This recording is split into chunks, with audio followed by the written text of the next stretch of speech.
안녕하세요. 반갑습니다. 첼시는 우승이 딱이야 체루 딱입니다. 전국 방방곡곡에 있는 첼시 팬 여러분들 반갑습니다. 오늘 영상에서는 램파드가 첼시의 감독으로 부임 후 어떤 전술을 사용하는지 분석하고 긍정적인 부분과 부정적인 부분에 대해서 알아보도록 하겠습니다. 램파드의 첼시에서 가장 큰 변화는 측면 공간을 적극적으로 활용한다는 것입니다. 램파드는 풀백들이 가능한 높은 위치까지 올라가 크로스를 올리는 것을 원하는데요. 풀백의 크로스를 위해 윙어들은 중앙으로 들어가게 됩니다. 중앙으로 들어가는 윙어들을 막기 위해 상대의 수비 진영은 좁아지게 되죠. 그러면 이 좁아진 진영 때문에 풀백들을 위한 측면 공간이 생기게 되는 겁니다. 이 영상을 보시면 플리시치가 중앙으로 들어가면서 아스필리쿠에타가 오버래핑할 공간이 생기게 됩니다. 이 같은 형태는 램파드가 더비 카운티에 있을 때도 사용했던 전술이며 핵심적인 부분은 중앙 지역의 숫자를 최대한 늘리고 풀백의 크로스를 이용하는 것입니다. 크로스의 숫자는 실제로 램파드가 부임한 이후 크게 증가한 모습을 볼 수 있으며 첼시는 평균 12.5개의 크로스를 시도합니다. 램파드가 부임하기 전 사리의 첼시는 평균 크로스 시도 5개에 그쳤었죠.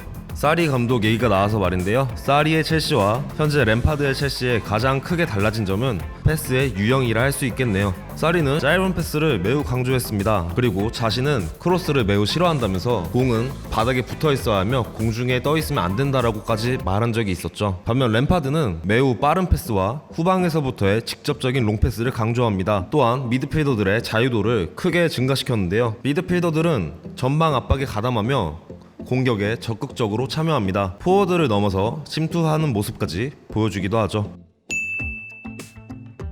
램파드의 첼시의 두 번째 큰 특징, 바로 압박입니다. 더비 카운티 시절부터 램파드는 공을 소유하지 않을 때 매우 적극적으로 압박을 시도했습니다. 압박의 숫자를 늘려 상대에게 공격을 전개할 시간과 공간을 주지 않으며 실수를 유발시키기 원했죠. 공격적이게 높은 지점까지 압박을 시도합니다.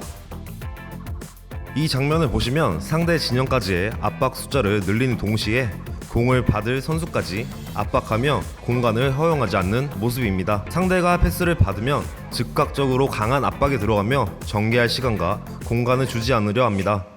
이는 상대로 하여금 빠른 결정을 내리게 강요하게 되며 빠른 판단을 내리지 못한다면 바로 실수로 이어지게 되죠. 이러한 형식의 압박은 몇 개의 골을 만들어내며 나름 성공했다고 할 수 있습니다. 그러나 그와 동시에 큰 문제점들이 드러났는데요. 첼시의 앞선과 미드필더들은 전방으로 강하게 압박하지만 이와 반대로 수비진들은 뒤에 머물러 있습니다. 이로 인해 미드필더들과 수비진의 간격이 너무 크게 벌어지게 되고 이는 상대의 공격수의 자유로운 활동 반경으로 이어지게 됩니다. 수비 라인을 내린 채로 압박했기에 중앙의 갭이 너무나 큰 것이죠. 이러한 램파드의 압박 전술에 대해 무리뉴도 한마디 했는데요. 무리뉴가 한 말을 살펴보면 어떻게 보면 매우 기본적인, 기초적인 개념이라고 할 수 있습니다.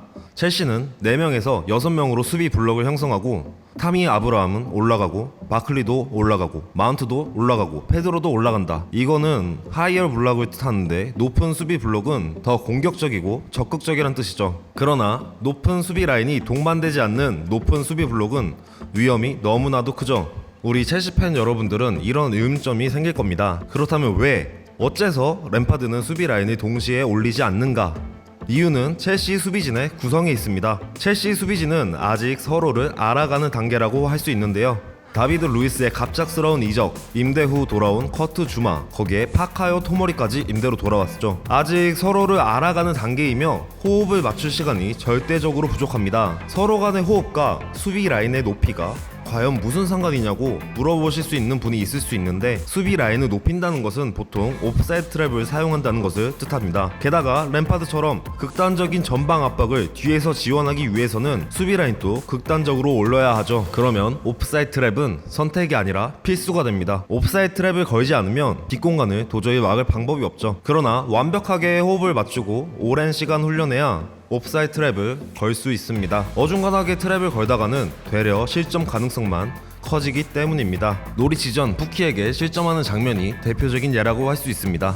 이처럼 첼시 수비진은 옵사이드 라인 유지에 어려움을 몇 차례나 노출했었고 이 때문에 램파드는 쉽사리 수비 라인을 올리지 못하는 것입니다. 많은 부상들과 첼시의 이적 시장 금지는 램파드로 하여금 많은 고민을 안게 했습니다. 첼시는 올 시즌 홈 경기장인 스탠포드 브리지에서 아직 승전보를 올리지 못하고 있습니다. 발렌시아와의 챔피언스리그 경기까지 합하면 4경기 무승을 이어가고 있는데요. 정규리그 기준으로 개막 뒤 3경기 연속 홈경기 승리가 없었던 적은 첼시 구단 역사상 딱 2번 있었던 일입니다. 어떻게 보면 매우 심각한 상황이라고 할 수도 있겠네요. 재밌는 점은 램파드 감독이 첼시의 선수로 데뷔했던 2001-2002 시즌에도 같은 일을 겪었다는 것입니다.